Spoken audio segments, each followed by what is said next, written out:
प्रभु जीशुଙ୍କ महान नामरे आपण समस्तଙ୍କୁ मोर नमस्कार एवं शुभेच्छा जनाउछि। आज आमे देखिबा हितोपदेश र गोटिए पद उपरे जहाँकि आमे पाइबा हितोपदेश 25 पर्व 2 पद। हितोपदेश 25 2 एथिरे लेखा जाए विषय गोपन करिबा परमेश्वरंकर गौरव, मात्र विषय अनुसंधान करिबा र राजांकर गौरव।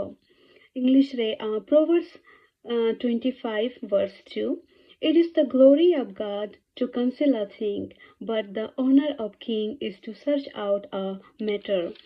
So एई पद रे आमे देखुछु जे परमेश्वर गोपन करंती बा गुप्त करंती विषय गुडाक। So आमे भाबुथिबा why does God hide things? काहे कि परमेश्वर विषय गुडी को गोपन करंती। He does it so that we can learn to trust him when we do not know or we do not get any answer. आमे जेपरि तांकठार विश्वास करि पारिबा हमर अजणा विषय सबु पाई सेथि पाई से विषय गुडी को गोपन करंती। जदि आमे सबु जानि जिवो ताहाले there is no need to trust in him. जदि आमे जानिबु आजि एही विषय हेबो काली ता हेबो मु एग्जाम देछि मु पास हे जिबि जदि आमे एही परि समस्त विषय जानिबा ताहाले आमे तांकठार विश्वास करिबार कोनोसी आवश्यकता नाही। किंतु परमेश्वर चाहंती जे आमे तांकठारे विश्वास करू आ तेनु करी से विषय सबु को गोपन करंती। आ जेपरि आमे हमरो प्रत्येक विषय पाई आमे तांकठारे भरोसा रखिबा। आ प्रभु चाहंती to improve our faith level हमरो विश्वासर मात्रा को से बढ़ेबा पाई चाहंती। आ जेपरि आमे प्रत्येक समय रे तांकठारे भरोसा रखिबु। आ द्वितीय विषय प्रभुंकर उत्तमता रहिछि जे the things are hidden only to be revealed. विषय गोपन होइछि प्रकाशित हेबा पाई ही। It is something like God wants to play with us hide and seek. Odia रे लुकलुकानी आमे कहि थाउ। मोर दुईटा पुओ सहित मु से माने स्थान थिला बेले तांको सहित खेलुथिली। से माने अति शीघ्र मते खोजी पाउथिले मु मध्ये ताहांको अति शीघ्र खोजी पाउथिली। आमे जेतेबेले भी लुकलुकानी खेली थाउ आमे जानू आमे जहाँको खोजु अछु से माने पाखरे ही लुचि रहिसंती आ से माने दूररे नाहंती जल्दी आमे तांको खोजी पाइबा। ठीक सही परी हमको प्रभु एहा जणेबा पई चाहंती जे परमेश्वर सबो बेले हम सहित अछंती आ से हम पाखरे ही अछंती। अदृश्य हेले मध्य अदेखा हेले मध्य से आम ठारू दूररे रहु नाहंती आ आमे जेतेले खोजिबा तांको अति शीघ्र पाइबा। आ तृतीय विषय जे हाइड एंड सीक खेलिबा केते fun. It's a very fun to play hide and seek. लुकलुकानी खेलिबा केते मजार विषय। लाइक जदि से माने लुचि छंती आमे तांको खोजिबारे ही केते मजा लागि थाए आ जेतेले आमे खोजी के पाई थाउ आहुरी मजा हे थाए। आ परमेश्वर सही परि हमर जीवन रे गोटे फन गोटे मजा हेबा पाई मध्ये चाहंती। आ प्रभु परमेश्वर केते महान।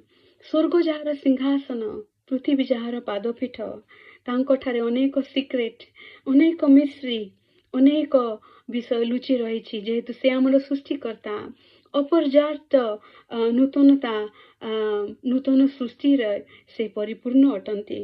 आ आमे तांको जेते खोजिबा सेते पाई परिबा। मु मोर निज जीवन रो गोटे उदाहरण देबी। 2021 रे प्रभुंकर अनुग्रह रे आश्चर्य भावरे आमे गोटिए घर रो व्यवस्था आम पाई होइथिला। आ जेतेले से घर को आमे आसिलु से घर टिके आम पाई बड़ थिला आमे केबे भी सही परी गृह रे रहि नथिलु। प्रभु को अनुग्रह रे we got that house as it is अर्थात से घर जेपरि थिला सेही परि हमकु मिलिला। ତା ଅର୍ଥ ସେ ଘରରେ ଯୋଉ ସବୁ ବିଷୟ ଥିଲା ସେ ସମସ୍ତ ବିଷୟ ଆମକୁ ଫ୍ରିରେ ମିଳିଥିଲା। ଆମେ ଯେତେବେଳେ ଦେଖିଲୁ କାଉଚେସ୍ ଗୁଡ଼ାକ ତାହା ନୂଆ ଲାଗିଲା ଆମକୁ, ବେଡ୍ ସ୍ଲିପିଂ ବେଡ୍ସ ଗୁଡ଼ାକ, ପୁଣି କିଚେନରେ ୟୁଟେନ୍ସିଲ୍ ଗୁଡ଼ାକ ମୁଁ କେବେ ଦେଖିନଥିଲି ସେହିପରି ବିଷୟ ଆମେ ଦେଖିଲୁ। ପୁଣି ଡେକୋରେସନର ଆଇଟମ୍, ବୁକ୍ ସେଲ୍ଫ ଗୁଡ଼ାକ ସବୁ ବିଷୟ ଅଦ୍ଭୁତ ମୋ ପାଇଁ ଥିଲା। ଆଉ ଏହିପରି ହେଲା ଯେ ପ୍ରତି ମାସ ବା ପ୍ରତି ସପ୍ତାହ ମୁଁ କିଛି ନା କିଛି ନୂଆ ବିଷୟ ପାଉଥିଲି। ଆଉ ମୋର ମାଆକୁ ଫୋନ୍ କରି କହୁଥିଲି ବା ମୋ ଶାଶୁ ମାଆକୁ କହୁଥିଲି ଆଜି ମୁଁ ଏହା ପାଇଲି, ଆଉ ଲାଷ୍ଟ ୱିକ୍ରେ I got that new thing. ଆଉ ସେହିପରି ଭାବରେ ଏହିପରି 1 ରୁ 2 ବର୍ଷ ଲାଗିଗଲା କିଛି କିଛି ନୂଆ ନୂଆ ବିଷୟ ମୁଁ ଡିସ୍କଭର କରୁଥିଲି। ଇନଫ୍ୟାକ୍ଟ ଏଇ ଜାନୁଆରୀ 2026ରେ ଗୋଟେ ୱିଣ୍ଟର କୋଟ୍ ଗୋଟେ ମୁଁ ପାଇଲି, ଆଉ ସେଟା ବହୁତ ବଢ଼ିଆଟା, ମୁଁ ତାହା ବ୍ୟବହାର କରେ।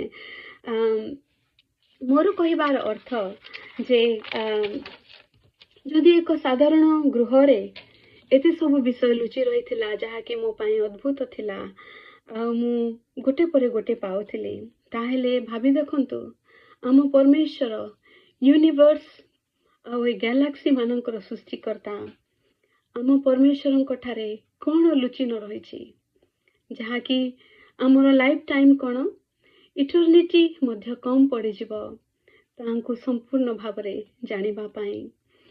ଆଉ ସବୁଠୁ ପରମେଶ୍ୱରଙ୍କର ଉତ୍ତମ ଆଉ ଗୁରୁତ୍ୱପୂର୍ଣ୍ଣ ବିଷୟ ସେ ଆମକୁ ଜଣାଇବା ପାଇଁ ଚାହାନ୍ତି ଯେ ଆମେ ପରମେଶ୍ୱରଙ୍କୁ ଖୋଜୁ ଖୋଜୁ ଆମେ ଆମ ନିଜ ମଧ୍ୟରେ ପରମେଶ୍ୱରଙ୍କର ଯେଉଁ ଉତ୍ତମତା, ଯେଉଁ ଟ୍ୟାଲେଣ୍ଟ ଅଛି ତାହା ମଧ୍ୟ ଆମେ ଡିସ୍କଭର କରିପାରିବା।